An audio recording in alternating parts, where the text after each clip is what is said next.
नमस्कार प्यारे दोस्त, मैं राहुल पालीवाल आप सभी का स्वागत करता हूं आपके अपने परिवार रोजगार वितंकित में। उम्मीद है आप सभी स्वस्थ मस्त और बहुत अच्छे होंगे। तो चलिए प्यारे दोस्त, बिना किसी देरी के साथ आज की क्लास को हम शुरू करने वाले हैं और बहुत अच्छे से हम इसे पढ़ने वाले हैं। तो चलिए, हम पढ़ रहे थे आइसोटॉप्स के बारे में, समस्थानिक के बारे में। तो क्या होते हैं आइसोटॉप्स, उनके बारे में जानकारी लेंगे। आइसोटॉप या समस्थानिक के बारे में मैं कल आपको बहुत अच्छे से बता चुका था। मतलब इनमें न्यूट्रॉन्स के नंबर और एटॉमिक मास जो होते हैं वो अलग पाए जाते हैं, लेकिन एलिमेंट जो होते हैं वो सेम होते हैं। अब इनमें से कुछ ऐसे आइसोटॉप्स हैं जिनका उपयोग बहुत ज्यादा प्रचलित है, बहुत ज्यादा इनका उपयोग किया जाता है। नमस्ते नमस्ते नमस्ते। AWTPO के लिए बिल्कुल लेना है भाई। ठीक है, आइएगा। जैसे सबसे पहले हम बात करते हैं, है ना, यूरेनियम का एक आइसोटॉप होता है जिसे यूरेनियम 235 करते कहते हैं, 235 कहते हैं। ठीक है, नंबर एक। अब इस यूरेनियम 235 की अगर हम बात करें तो ये आइसोटॉप ऑफ यूरेनियम है।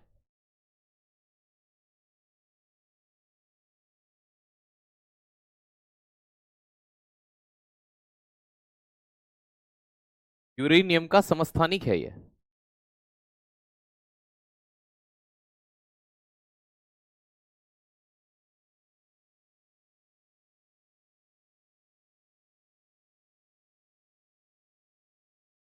मान लिया कि यूरेनियम का समस्थानिक है, इसका क्या उपयोग होता है एग्जाम में, ये बहुत पूछा जाता है दोस्त। ठीक है, इसका उपयोग क्या करते हैं? चट्टान या पृथ्वी की उम्र निकालने में, एटॉमिक रिएक्टर का फ्यूल होता ही है ना, परमाणु बम बनाने में। इसके यूज क्या क्या है? यूजेस।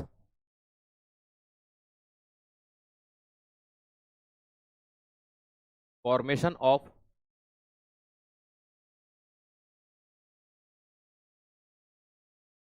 एटम बम, परमाणु बम बनाने में।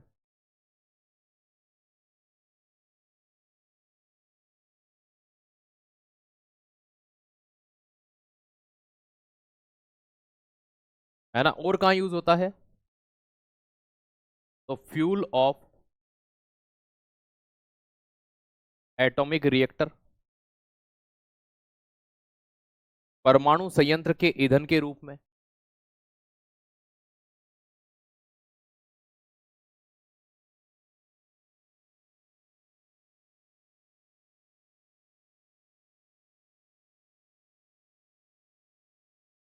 तो परमाणु संयंत्र का ईंधन होता है ये। और कहां पर होता है?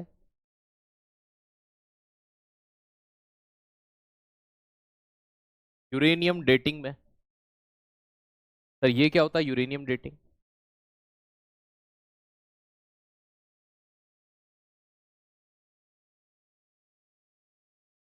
यूरेनियम डेटिंग से क्या किया जाता है? किसी चट्टान की, पृथ्वी की, है ना, याद रखना, पृथ्वी मतलब अर्थ, किसी रॉक मतलब चट्टान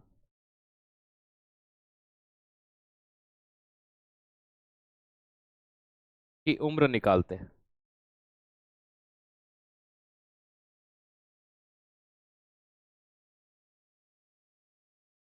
ओके, ठीक है, नमस्ते, वेरी गुड। तो अगर आपसे ये कहा जाए कि यूरेनियम का आइसोटॉप कौन सा है भैया, तो यूरेनियम 235 यूरेनियम का आइसोटॉप है।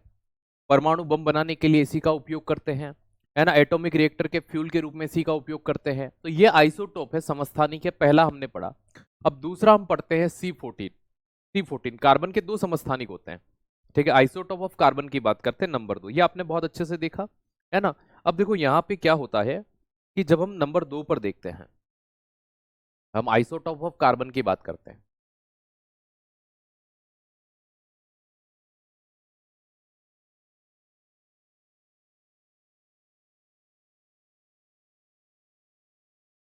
हम कार्बन के समस्थानिक की बात करेंगे तो हमारे माइंड में यहाँ पर दो आइसोटॉप आते हैं। ठीक है, और ये नंबर 2 पे पढ़ रहे हैं हम, क्योंकि नंबर 1 पर हमने क्या पढ़ा? यूरेनियम पढ़ा। अब अगर नंबर 2 पर हम इसे पढ़ रहे हैं तो यहाँ पर दो आइसोटॉप, उसमें से पहला आता है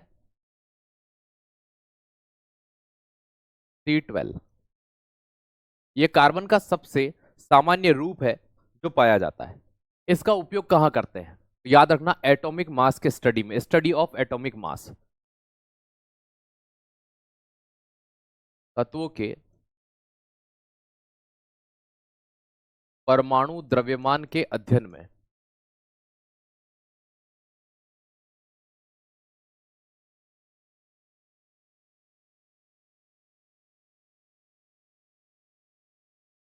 to study of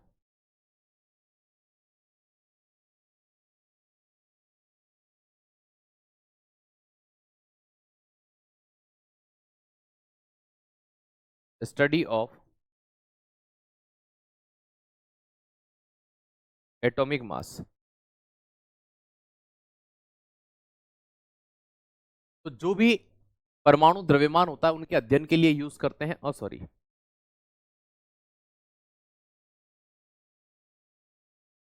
in element. तो तत्वों के परमाणु द्रव्यमान के अध्ययन के लिए इसका उपयोग किया जाता है।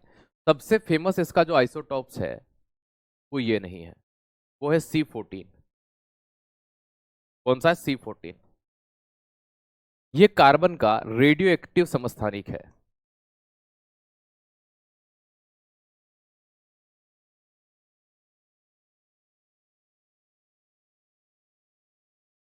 कार्बन का रेडियो सक्रिय समस्थानिक है ये। ओके, कैसा है दोस्त, याद रखिएगा। AWTPO के लिए हम अलग से भी सैटरडे क्लास करवा रहा हूँ। एक क्लास ऑलरेडी सैटरडे को कैटलिस्ट की हो चुकी है, इस सैटरडे को कैटलिस्ट का दूसरा पार्ट होगा आपका, और ये भी क्लास आपको साथ के साथ लेनी है। मैं 1.5 महीने से बोलता हुआ, लगभग 1.5 नहीं 1 महीने से बोलता हुआ आ ही रहा हूँ, ये करना है आपको। चलिए,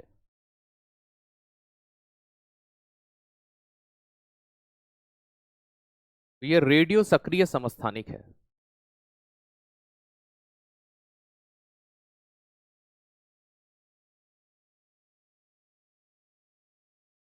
क्या है? रेडियो एक्टिव आइसोटोप होता है, ये चीज ध्यान रखिएगा। ओके, हाँ, C12 का एटॉमिक मास की स्टडी में, और इससे निकाली जाती है क्या? याद रखना, जीवाश्म की उम्र निकालने में।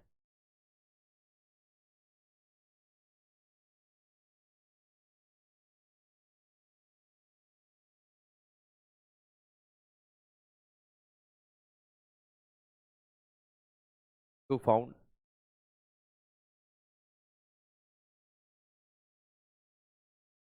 As of fossil.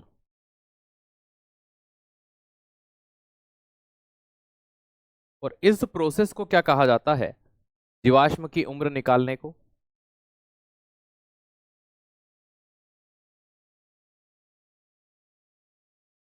Carbon dating. और कार्बन डेटिंग में किसका यूज करते हैं? तो भैया C14 का उपयोग किया जाता है। ये जो मैं लिख रहा हूं ना, ये प्रश्न है आपके एग्जाम के, ठीक है।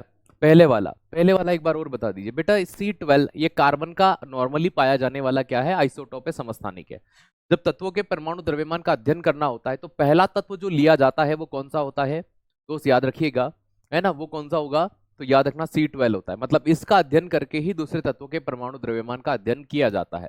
वैज्ञानिकों ने पहली बार अगर द्रव्यमान की स्टडी की थी तो वो किसके लिए की थी? तो दोस्त याद रखना, वो कार्बन 12 की करके ही दूसरे तत्वों को लिया था। ओके, चलिए नंबर थर्ड पे बढ़ते हैं आगे। तीसरा,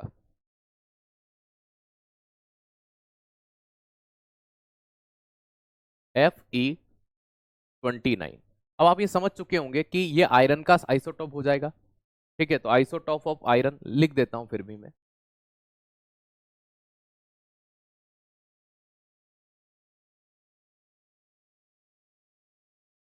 ये आयरन का समस्थानिक है, आयरन का आइसोटॉप है। ये मेनली ट्रीटमेंट में यूज किया जाता है ना, एनीमिया के ट्रीटमेंट में, है ना, याद रखना, यूज इन एनीमिया ट्रीटमेंट, है ना।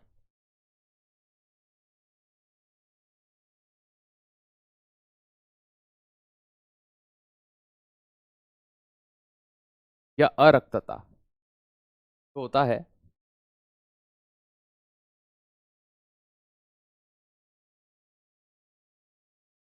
उसके ट्रीटमेंट या इलाज में। आपने एनीमिया को बहुत बार सुना होगा, पढ़ा होगा।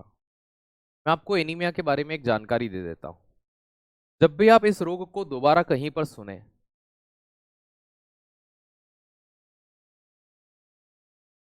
या अरक्तता, तो ये जो रोग होता है ना, ये मुख्य रूप से चार चीजों की कमी से हो सकता है।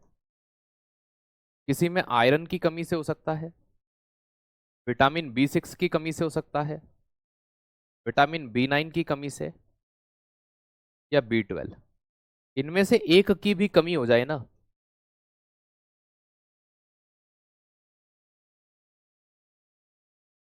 एनीमिया का टाइप बदल जाएगा, लेकिन वो रोग नहीं बदलेगा, रोग एनीमिया ही कहलाएगा।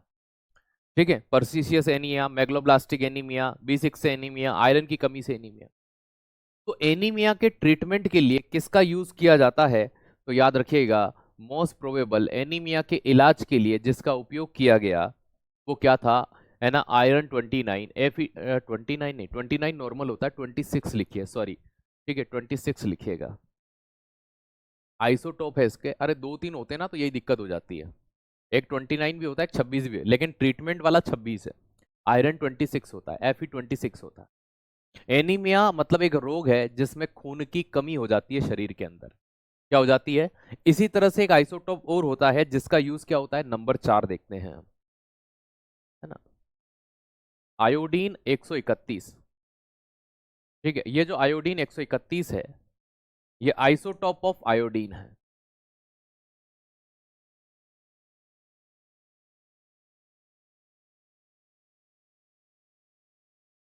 आयोडीन की कमी से एक रोग होता है, आपने नाम सुना होगा, है ना, घेंगा या ग्वाइटर, है ना। तो ये किस में यूज किया जाता है, कहाँ यूज करते हैं इसका? ग्वाइटर के इलाज में, घेंगा के इलाज में। ओके। अरे बेटा, एटॉमिक नंबर नहीं लिख रहा हूं, ये एटॉमिक मास है इनके पीछे, ये परमाणु द्रव्यमान है, ये एटॉमिक नंबर नहीं है। एक बच्चा कह रहा 29 कॉपर का अंक होता है सर, एटॉमिक मास है ये, है ना। आइस, ये जब भी ऐसे डैश करके आगे नंबर लिखा होता है वो एटॉमिक मास दर्शाता है, परमाणु द्रव्यमान होता है वो, है ना। तो याद रखना, तो यूज इन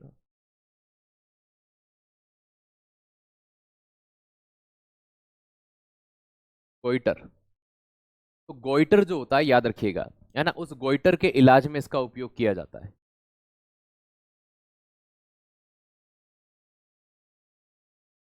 है ना, घेंगा रोग के इलाज में, हिंदी में क्या बोलेंगे?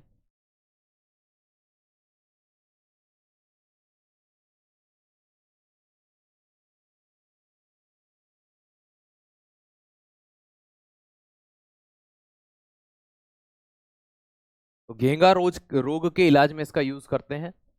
इसी तरह से नंबर 5 याद रखिएगा, आयोडीन हो गया। आयोडीन के अलावा आप याद रखिएगा जैसे कि फास्फोरस 32, इसका इलाज कहाँ होता है? बोन जो होती है, हड्डियां जो होती है, उसके इलाज में किया जाता है, आइसोटॉप ऑफ फास्फोरस। तो फास्फोरस 32 को याद रखना।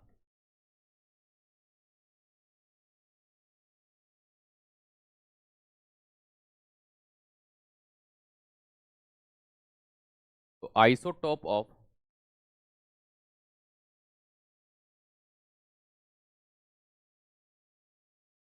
ठीक है, फास्फोरस। तो फास्फोरस जो होता है उसका आइसोटॉप होता है,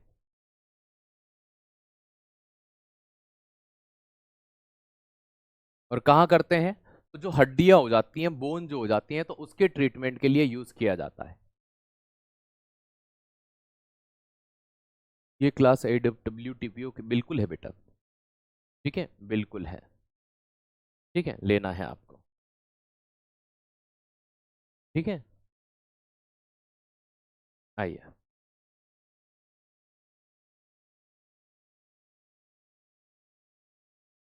बिल्कुल लेना।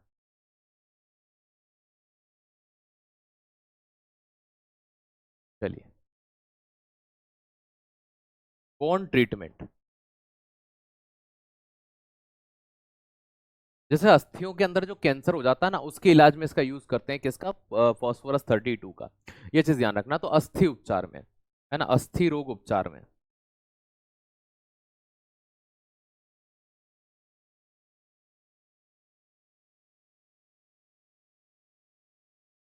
5 हो गया, नंबर 6। नंबर 6 पे अब क्या पढ़ते हैं? हाँ, सोडियम 24 Na24, कोबाल्ट 60, दो और पढ़ लेते हैं फिर खत्म करते हैं।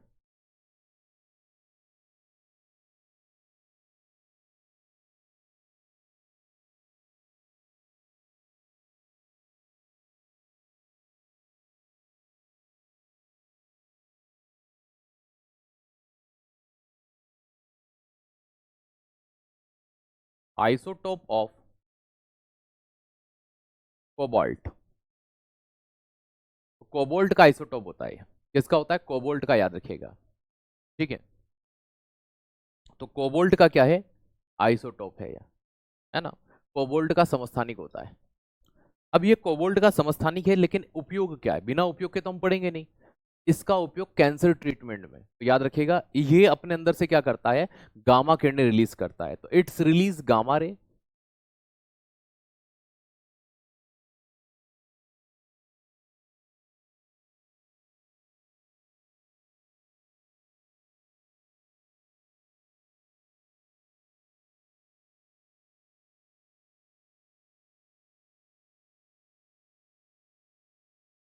ये गामा किरणों का उत्सर्जन करता है।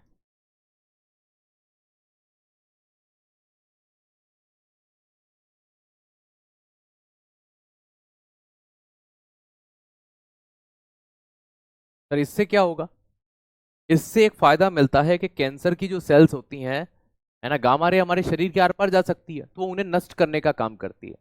प्रश्न कैसे बनेगा? बहुत अच्छा प्रश्न है। जैसे मान लीजिए कि आपका नाम समीना है बानो, तो आपसे पूछा जाए कि समीना बानो आपका नाम क्या है, तो ऐसा तो प्रश्न नहीं बनेगा। पूछेंगे यही ना कि गुड़िया आपका नाम क्या है, तो आप क्या कहोगे? समीना बानो। अब यहां से प्रश्न कैसे बनेगा? कोबाल्ट 60 का उपयोग कहाँ किया जाता है? तो कैंसर के इलाज में। प्रश्न यही तो, use in cancer treatment.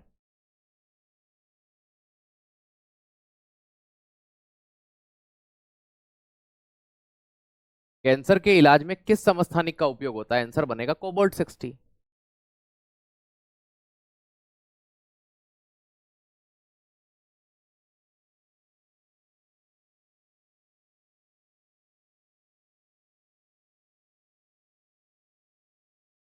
Sodium 24, isotope of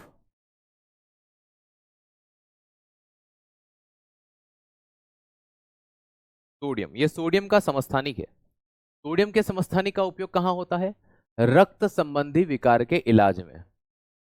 ठीक है, AWTP वाले को सैटरडे वाली क्लास भी लेना है और ये भी लेना है। ठीक है, और कुछ?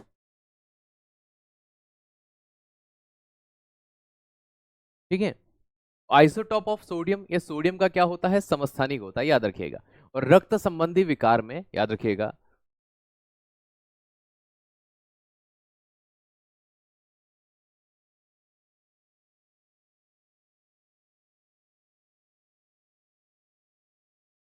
या बीमारी के इलाज में यूज करते हैं।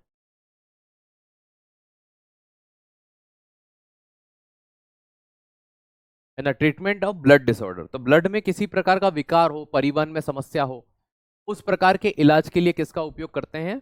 तो दोस्त याद रखिएगा, वहां पर यूज किया जाता है किसका? वहां पर आप यूज करते हैं, है ना, सोडियम 24 का। ये हो गए आपके समस्थानिक, जहां से आपके सबसे ज्यादा प्रश्न बन सकते थे, दोस्त याद रखना।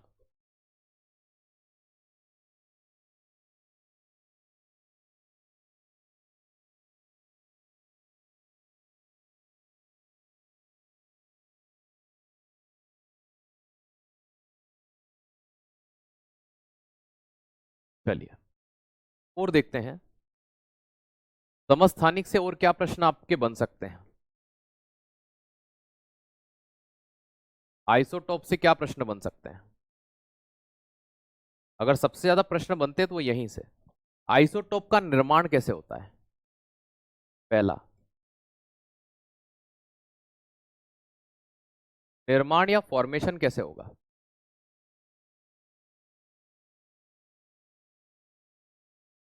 अगर आइसोटोप बना रहे हैं तो उसका निर्माण कैसे होगा? तो याद रखना, न्यूट्रॉन की संख्या में जो अंतर होगा उससे ही होगा। डिफरेंस बिटवीन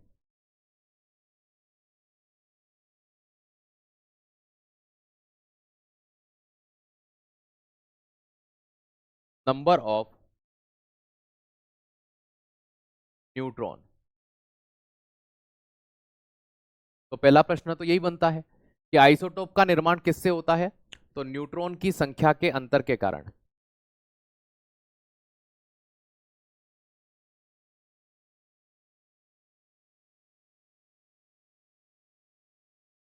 तो न्यूट्रॉन की संख्या के अंतर के कारण होता है।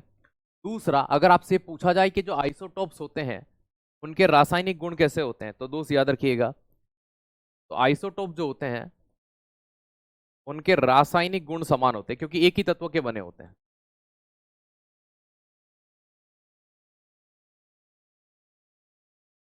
सेम केमिकल प्रॉपर्टीज होती है।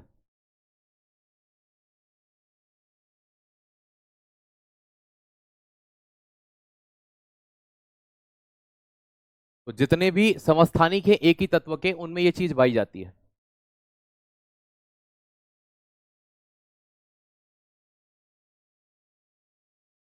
चलो, दूसरी चीज, इनमें डिफरेंस किस चीज का होता है, तो याद रखना इनमें जो मेन अंतर होता है वो द्रव्यमान का। तो याद रखना अंतर किस चीज का होता है, इनमें द्रव्यमान अलग होता है।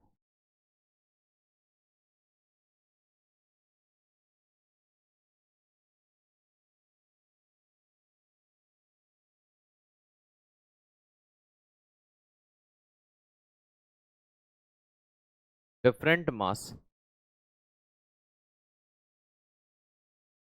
Found in isotope.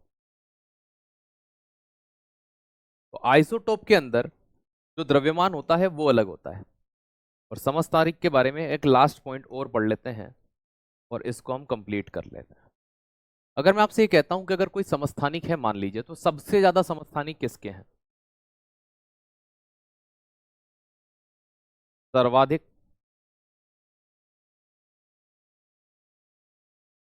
समस्थानिक किस तत्व के हैं, वो तत्व है पोलोनियम। कौन है, पोलोनियम।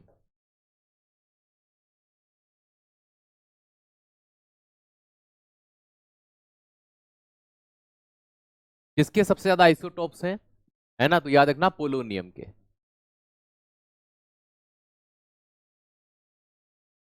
कीमोथेरेपी किया जा सकता है, बिल्कुल करते हैं, कैंसर सेल का इलाज के लिए किया जाता है। देखो, कैंसर के इलाज कई प्रकार से ढूंढे जा रहे हैं, ठीक है, तो उनमें एक ये भी होता है कि इन किरणों को छोड़ करके सेल को डैमेज किया जाता है जिसके कारण ये होता है। आइएगा, अब यहाँ पे ये चीज आपकी जैसे ही कंप्लीट होती है, अब हम ये देखते हैं, समस्थानिक आपने पढ़ा, मैंने बहुत सारे जितने भी आइसोटॉप से रिलेटेड पॉइंट हो सकते थे मैंने सारे पढ़ाए। अब हम इस चीज को नोटिस करते हैं, इस चीज को देखते हैं कि समभारिक क्या होते हैं, आइसोबार्स क्या होते हैं। तो भाई नंबर 2 पर जो हम पढ़ने जा रहे हैं समस्थानिक के बाद, समभारिक।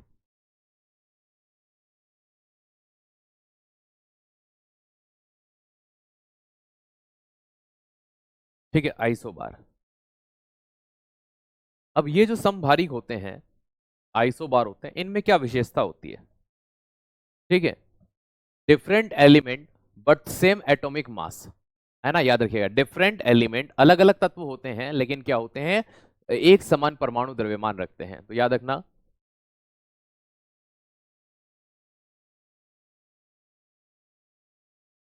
अलग अलग तत्वों का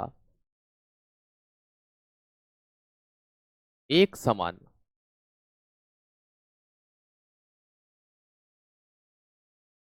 परमाणु द्रव्यमान होना।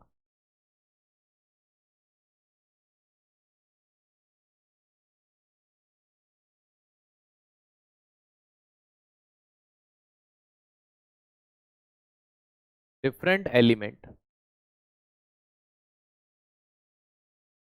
But same atomic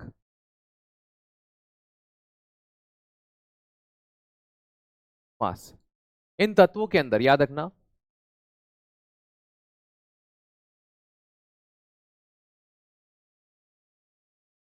electron, proton, neutron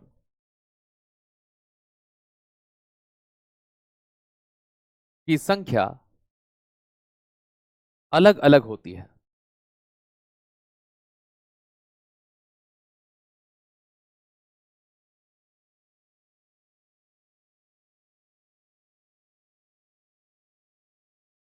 in isobars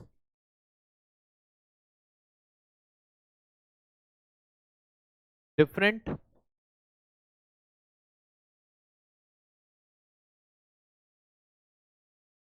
number of proton, electron और न्यूट्रॉन, इनमें से कोई भी समानता नहीं होती, बस सिमिलरिटी है तो एक बात की। ठीक है, सिमिलरिटी है तो एक बात की। ओके, वो किस बात की है ना, वो किस बात की है कि भाई द्रव्यमान समान है। बस देखो एग्जांपल देता हूं मैं आपको, उदाहरण देता हूं। यहां देखना, जैसे एक सबसे प्यारा एग्जांपल जो चलता है ऑर्गन पोटेशियम और कैल्शियम का चलता है, वो बहुत प्यारा है, उसी को ले लेते हैं।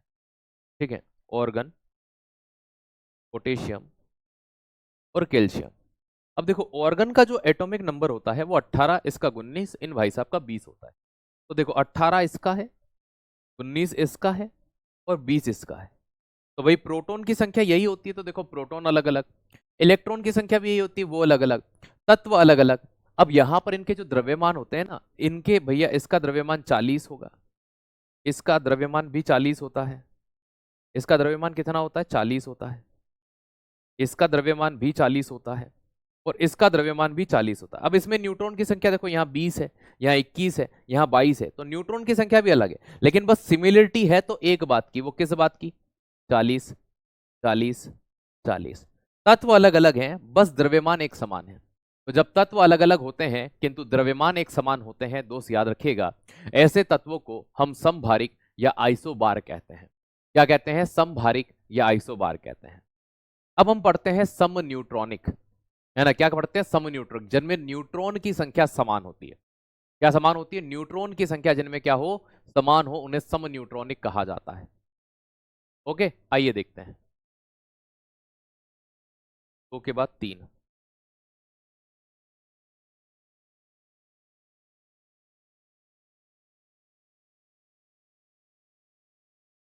सम न्यूट्रॉनिक।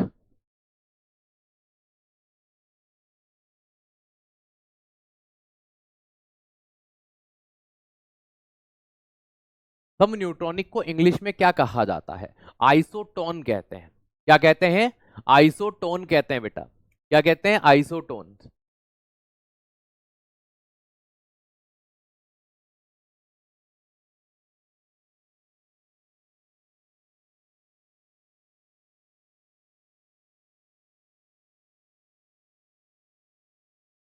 आइए,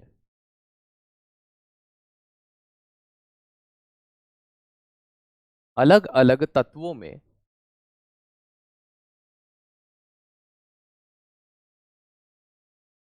न्यूट्रॉन की संख्या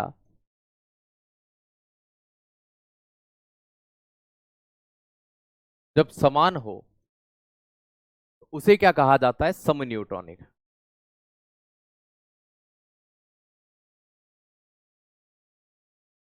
different element but same number of neutron. Neutron की संख्या इनमें समान होती है, बाकी कोई भी चीज इनमें सेम नहीं होती। उदाहरण के तौर पर आप समझेंगे तो आपको समझ में आ जाएगा। देखो दोस्त, हम एक हाइड्रोजन का आइसोटोप लेते हैं 1H3, और एक हम हीलियम का समस्थानिक लेते हैं 2 और 4। अब यहां देखो, अगर हम इस हीलियम की बात करें तो इसका एटॉमिक नंबर कितना होगा? परमाणु क्रमांक। ठीक है भाई, इसका एटॉमिक मास भी आपको दिख रहा है 4। आपको इसमें प्रोटॉन की संख्या भी दिखेगी, आपको इसमें इलेक्ट्रॉन की संख्या भी दिखेगी। ठीक है, और आपको इसमें न्यूट्रॉन की संख्या भी दिखेगी। एज इट इज इस हाइड्रोजन की हम यहां बात कर लेते हैं। इस हाइड्रोजन की अगर बात करें तो इसका एटॉमिक नंबर भी आपको दिख रहा होगा, एटॉमिक मास भी दिख रहा होगा, ठीक है, प्रोटॉन की संख्या भी दिखेगी, इलेक्ट्रॉन की संख्या भी दिखेगी और न्यूट्रॉन की संख्या भी दिखेगी। अब देखो, अगर आप देख पाए तो यहां पर इसका एटॉमिक नंबर कितना है हाइड्रोजन का, कि सर 1। इसमें एटॉमिक मास कितना है सर 3। प्रोटॉन की संख्या वही जो एटॉमिक नंबर होता है 1, इलेक्ट्रॉन की संख्या वही। न्यूट्रॉन की संख्या इन दोनों के बीच का अंतर है, कितना है अंतर इनमें, कि सर 2 का। क्या गया 2। ठीक है, इसको ध्यान रखना, अभी इसको ध्यान रखना।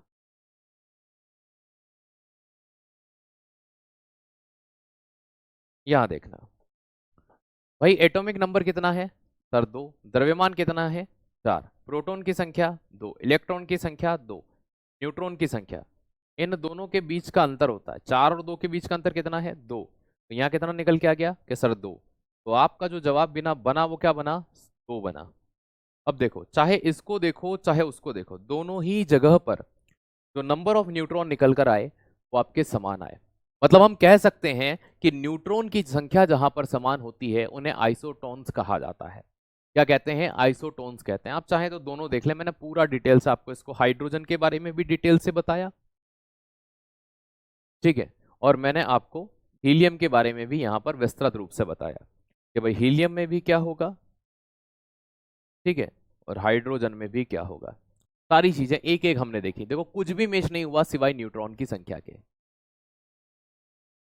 चलिए, देखो कुछ भी नहीं रख सकते हम रास्ते चलते, ये नहीं हो सकता। केमिस्ट्री में अगर जो सरवाइव करते हैं उन्हीं को ले सकते हैं। तो आपको वो एग्जामिनर ऑप्शन में देगा, है ना, याद रखिएगा। जब वो प्रश्न पूछेगा ना, तो वो पूछेगा इनमें से कौन सम न्यूट्रॉनिक है, तो वो ऑप्शन में इस तरह से देगा जिनके, है ना, परमाणु क्रमांक और द्रव्यमान का अंतर जिनका सभी का बराबर आ जाए, वो इस तरह से होते हैं। जैसे मैं एक एग्जाम्पल देता हूं, है ना, मैं आपसे पूछता हूं, ठीक है, मैं आपसे एक प्रश्न पूछता हूं, समझना, है ना, पहले ऑप्शन दे देता हूं।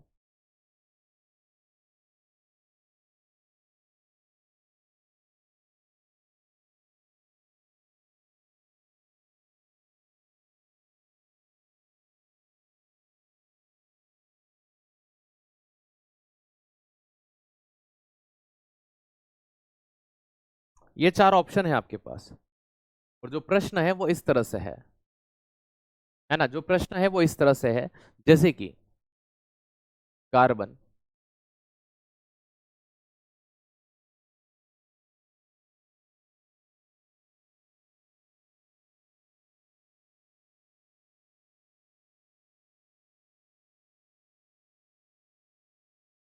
निम्न में से क्या है। अब मैंने आपको ये दे दिया। अब देखो दोस्त, सबसे पहली चीज लिखी है कि आइसोटॉप। अगर ये एक समान तत्व होते तो ये आइसोटॉप होते, तत्व अलग अलग है मतलब ये आइसोटॉप नहीं हो सकते। आइसोबार, द्रव्यमान समान होता मतलब भी आइसोबार होते, ये नहीं हो सकते। आइसोटोन मतलब न्यूट्रॉन की संख्या अगर इनमें समान हो, तो न्यूट्रॉन की संख्या समान होगी वो तो देखना पड़ेगा। इन दोनों में 8 का अंतर है, इन दोनों में 8 का अंतर है, और इन दोनों में भी 8 का अंतर है, मतलब सभी में न्यूट्रॉन की संख्या क्या है, समान है। तो आपका आंसर ये हो गया। इस तरह से प्रश्न बनते हैं, ठीक है। तो ये इस तरह से आप एग्जाम में निकाल सकते हैं कि भाई आइसोटोन कौन होंगे, आइसोबार क्या होंगे। तीनों का डिफरेंस देखो, 8 6 14, 7 8 15, 8 8 16, है ना। तो ये इस तरह से एग्जामिनर आपको खुद देगा, निकालने के लिए घबराना नहीं है, ठीक है।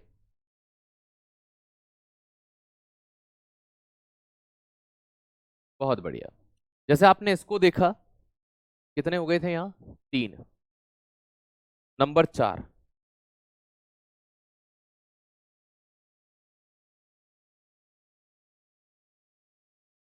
सम न्यूट्रॉनिक। देखो जहां न्यूट्रॉन की संख्या समान होती है ना, आइसो इलेक्ट्रॉनिक बोला जाता है इन्हें, सम इलेक्ट्रॉनिक, न्यूट्रॉनिक नहीं, सम इलेक्ट्रॉनिक। अरे सम इलेक्ट्रॉनिक मतलब आइसो बोलते हैं इलेक्ट्रॉनिक, या सम इलेक्ट्रॉनिक बोलते हैं हिंदी में, ठीक है। न्यूट्रॉनिक तो हो गए थे, सम इलेक्ट्रॉनिक, है ना। न्यूट्रॉन तो अभी पढ़ा हमने ये यहाँ, सम न्यूट्रॉनिक। अब इलेक्ट्रॉनिक आएगा, इलेक्ट्रॉनिक।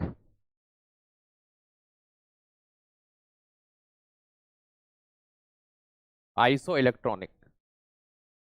ये जो सम इलेक्ट्रॉनिक होते हैं, इनमें याद रखिएगा क्या चीज होती है,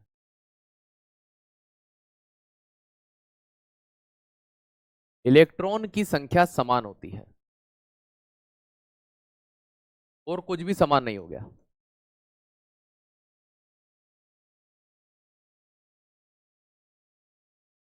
सेम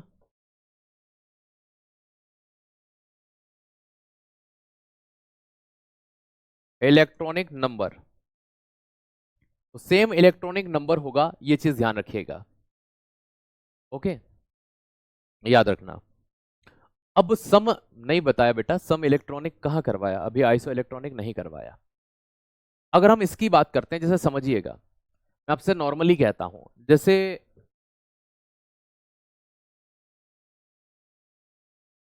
किसका एग्जाम्पल लें, हाँ बहुत प्यारा एग्जाम्पल याद आया, पूछा हुआ प्रश्न है ये, है ना। एक प्रश्न पूछा गया था कि H2O एवं Na+ क्या है ना, ये प्रश्न था।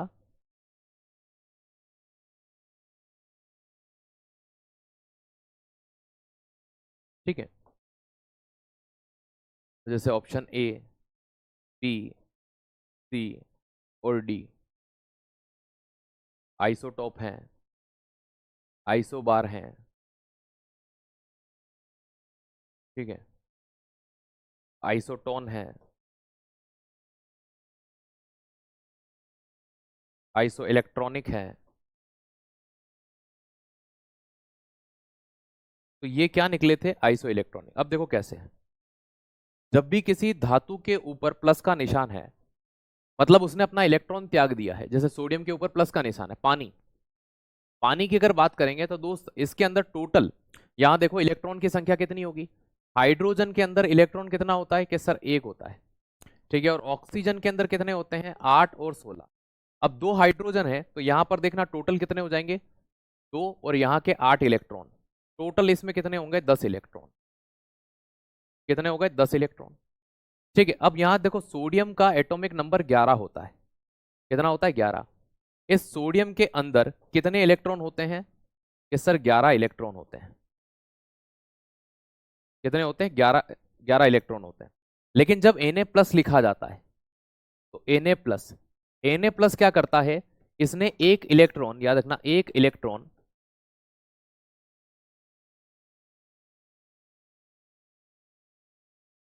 डोनेट किया है, किसी को दे दिया है। अगर किसी को एक इलेक्ट्रॉन दे दिया, इसलिए इसके ऊपर पॉजिटिव चार्ज है। अब इसके पास कितने इलेक्ट्रॉन है, तो 10 इलेक्ट्रॉन। अब यहां देखो भाई, Na+ के पास 10 इलेक्ट्रॉन है, यहां पर भी 10 इलेक्ट्रॉन है, इसलिए पानी और Na+, ये देखो यहां पर दोनों में सेम चीजें हैं, 10 इलेक्ट्रॉन यहां भी है। अगर वो Na बोल देता Na+ की जगह, तो ये कुछ भी नहीं होते, क्योंकि दोनों की जगह पर यहां पर सेम इलेक्ट्रॉन है दोस्त, याद रखिएगा, इसलिए ये चीज पाई जाती है। आप बहुत अच्छा पढ़ाते हैं। AWTPO की क्लास कब से लगी, ये क्लास आपको AWTPO के लिए लेना है, हर सैटरडे के दिन भी मैं उसमें क्लास लेता हूँ, एक ऑलरेडी उसमें हो। ठीक है भाई, चैन आया दिल को, करार आया। ओके, आ जाओ इधर। ओके, अब यहाँ पर एक चीज और बचती है, देन हम इस पार्ट को कंप्लीट कर लेंगे। वो क्या बचती है, आइसो डाइपर। ये क्या होते हैं सर, ठीक है, नंबर 4 हो गया था, नंबर 5, 4 के बाद नंबर 5।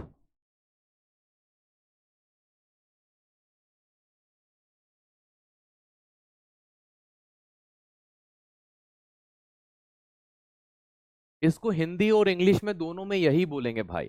कभी आपके माइंड में आ रहा हो कि सर आइसो डाइपर को कुछ और बोल सकते हैं, ठीक है, नहीं बोलेंगे।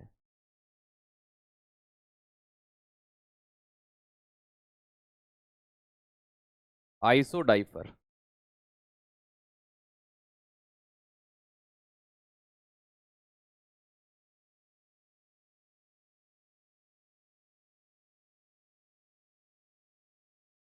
ठीक है, इनमें कोई भी चीज एक दिखती नहीं है सिमिलर, याद रखना।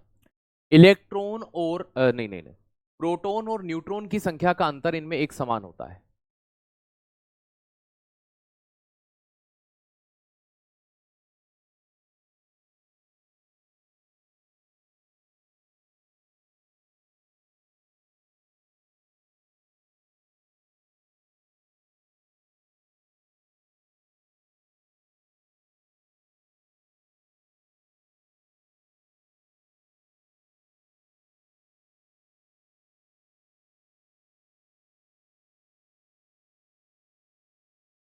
Difference of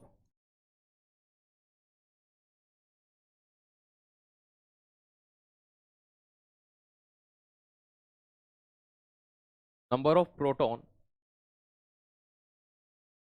and number of neutron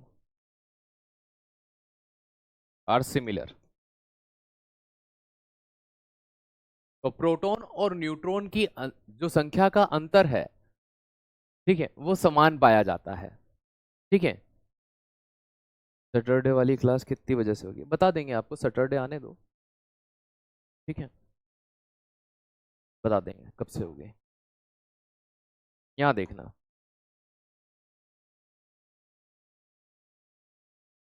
example के लिए, उदाहरण के लिए, जैसे हम दो तत्व लेते हैं,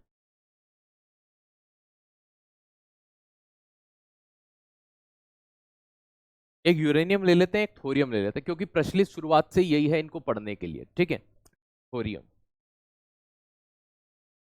और यूरेनियम, इसका एटॉमिक नंबर 90, इसका 92, और इसका एटॉमिक मास होता है 234, इसका होता है 238, है ना, 234 और 238।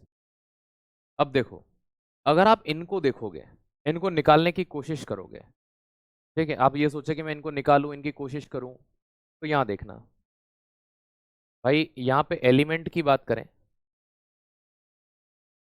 तत्व, तो एक तो थोरियम हो गया, एक यूरेनियम हो गया। अब देखो भाई, अगर मैं इनका एटॉमिक नंबर कहूं आपसे, कुछ भी सेम नहीं मिलेगा।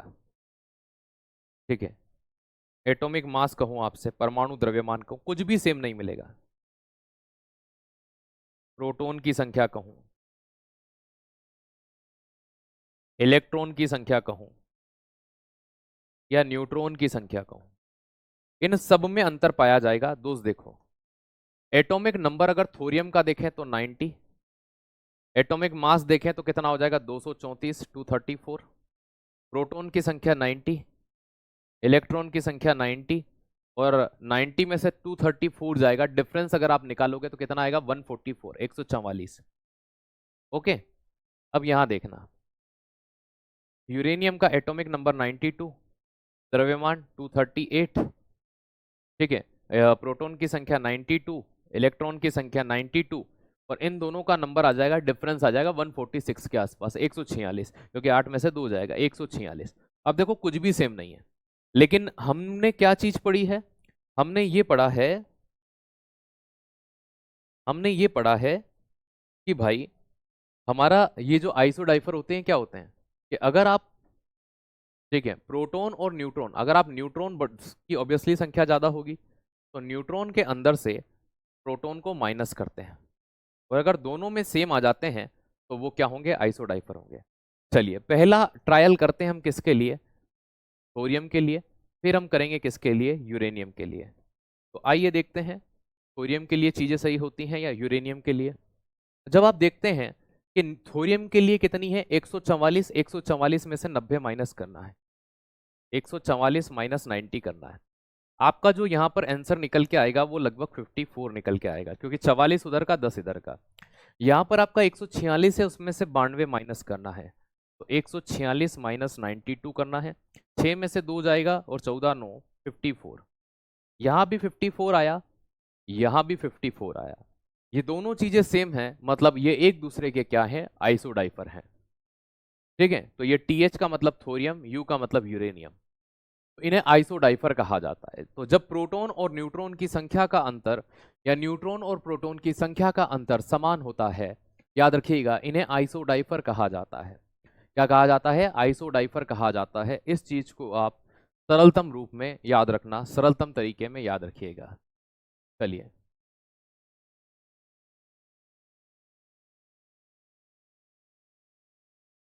सैटरडे वाली क्लास को कांस्टेबल वाले बेच में ले सकते हैं? नहीं बेटा, वो सिर्फ AWTPO वाले में ही चलती है, तो आपको वो ना तो दिखेगी ना शो होगी। वो सिर्फ उन्हीं बच्चों की क्लास है, तो वो उन्हीं के है ना, उन्हीं के बेच के अंदर चलती है, सभी के इसमें नहीं।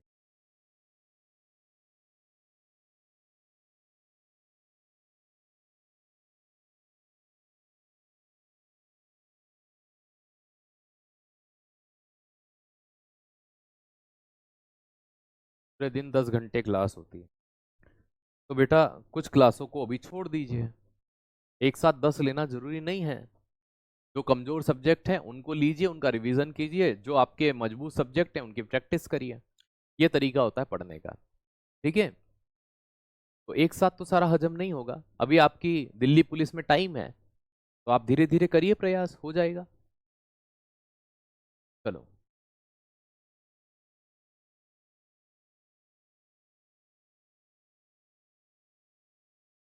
ये टॉपिक आपका यहाँ पर कंप्लीट होता है और आज की क्लास हम यहीं पर बाइंड अप करते हैं। Thank you so much. जय हिंद, जय भारत। मिलते हैं हम कल, तब तक के लिए आप स्वस्थ रहें, मस्त रहें। Thank you.